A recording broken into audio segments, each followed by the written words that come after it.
आत्मविश्वास ज्यादा होगा या कम होगा? मतभेद है, पंचायत में मतभेद हो गया है। और जिसको बिल्कुल भी ज्ञान नहीं है उसको अपने ज्ञान पर जो भरोसा है वो कम है या ज्यादा है? बहुत ज्यादा है। तो इसके लिए ना सुकरात को याद रखिए। सुकरात, इनका कोई रात नहीं, मतलब एक व्यक्ति है, सुकरात है, सोक्रेटिस जिनको हिंदी में सुकरात कहते हैं। सुकरात से किसी ने कहा कि सुकरात आपसे बड़ा कोई ज्ञानी नहीं है। सुकरात बड़े विनम्र आदमी थे और बड़े गहरे चिंतक थे। सुकरात बोले कि अगर आप पीछे ही पड़ गए हो कि मैं सबसे बड़ा ज्ञानी, तो चलो मान लेता हूं, लेकिन इसकी व्याख्या मैं यूं करूंगा कि मैं ज्ञानी केवल इस वजह से हूं क्योंकि मैं जानता हूं कि मैं कुछ भी नहीं जानता हूं। बाकी लोग अज्ञानी इसलिए हैं क्योंकि वो नहीं जानते कि वो कुछ भी नहीं जानते हैं। अपने अज्ञान को जानना ही जानना है, और अपने अज्ञान को जानने की प्रक्रिया ज्ञान के माध्यम से आती है। आप जितना जानेंगे उतना ही समझ में आएगा कि अभी तो बहुत कम जाना है। इसको मैं यूं समझाता हूं कई बार कि एक पुस्तक पढ़ी और उस पुस्तक के अंदर बिब्लियोग्राफी में 500 पुस्तकों के नाम लिखे हुए हैं। एक को पढ़ के समझ में आया कि 500 और भी हैं। फिर उनमें से एक पढ़ी, फिर 500 के नाम लिखे हुए हैं। जितना पढ़ेंगे उतना एहसास कि बिल्कुल नहीं पढ़ा हुआ बढ़ेगा, बढ़ना भी चाहिए। और जिसने कभी नहीं पढ़ा है, जो पान की दुकान पे एक गिलोरी मुंह में रख के भारत अमेरिका संबंध की बात कर रहा है, उसको जो ज्ञान होता है ना, वो जॉर्ज बर्नार्ड शो वाला होता है, इंट्यूशन से। वो किताब से नहीं आता, वो इंट्यूशन से आता है। और कॉन्फिडेंस का लेवल देखिए। सीधे बात चल रही कि परसों दोपहर 4 बजे युद्ध शुरू होगा भारत पाकिस्तान में, पता कर लिया है मैंने। तो इस लेवल का ज्ञान। तो मूल बात क्या है? निरक्षरता और अनपढ़त्व हमारा आत्मविश्वास बढ़ाता है, और जितना आप पढ़ेंगे समझेंगे उतना आत्मविश्वास कम होगा। हजारी प्रसाद जी ने बड़ी अच्छी व्याख्या की, कबीर में इतना आत्मविश्वास कैसे है, और इसकी वजह कबीर अनपढ़ है, निरक्षर है। एक वजह यह है, और भी है।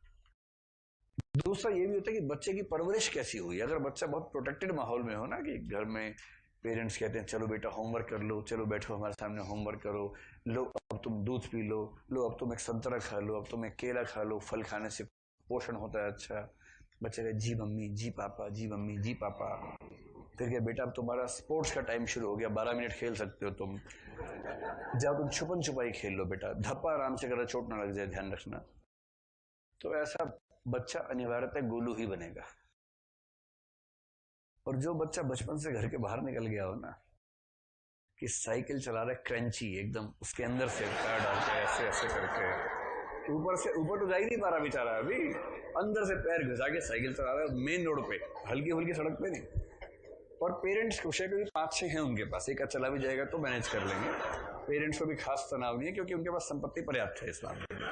तो ठीक है।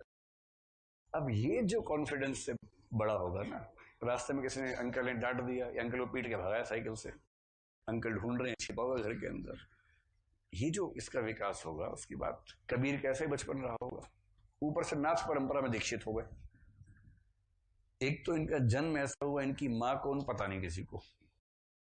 इनकी माँ और डॉक्टर प्रशांत की माँ एक जैसी स्थिति से गुजरी होंगी। तो इनके बारे में प्रसिद्ध है कि एक नदी के भीतर एक पात्र में पाए गए थे, और जब पाए गए तो एक जुलाहा परिवार में इनकी परवरिश हुई। उस जुलाहा परिवार का जो माहौल था, वहां नाथ परंपरा का असर ज्यादा था। नाथ परंपरा का असर था तो ये भी नाथ परंपरा में दीक्षित हो गए। अपनी कुंडलिनी जगा के वहां तक सर फोड़ के निकाल दी बाहर तक। फिर देखा कि कुछ हाथ लगा ही नहीं, कोई भाव जगा ही नहीं, सब वापस वैसे ही हो गया, तो लौट के आ गए। जो नाथ आदमी होगा ना, इतना कॉन्फिडेंट होता है।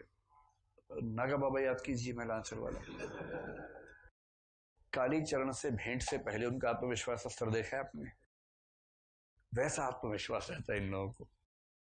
अब कबीर को हल्के मत लीजिए, एक तो अनपढ़ है, पढ़ा नहीं है, दूसरा परवरिश ऐसी हुई है कि एकदम बिंदास टाइप के आदमी है, ऊपर से नाथ परंपरा का प्रभाव हो गया है। इसलिए कबीर में और कबीर के साथ कुछ और कवियों में आत्मविश्वास इतना है कि पूरी दुनिया को आग लगाने को तैयार बैठे हुए हैं। एकदम जैसे गली बॉयज फिल्म जिस व्यक्ति के जीवन पे बनी है, नैन्जी उसका नाम है, उसको देखिए यूट्यूब वगैरह पे। जिन परिस्थितियों से निकला है, बहुत गरीब, बहुत वंचित परिस्थितियों से, पर कॉन्फिडेंस का लेवल अलग ही है। उसको लगता है उसके सामने को टिकेगा ही नहीं। ये कॉन्फिडेंस है, यही कबीर का है। तो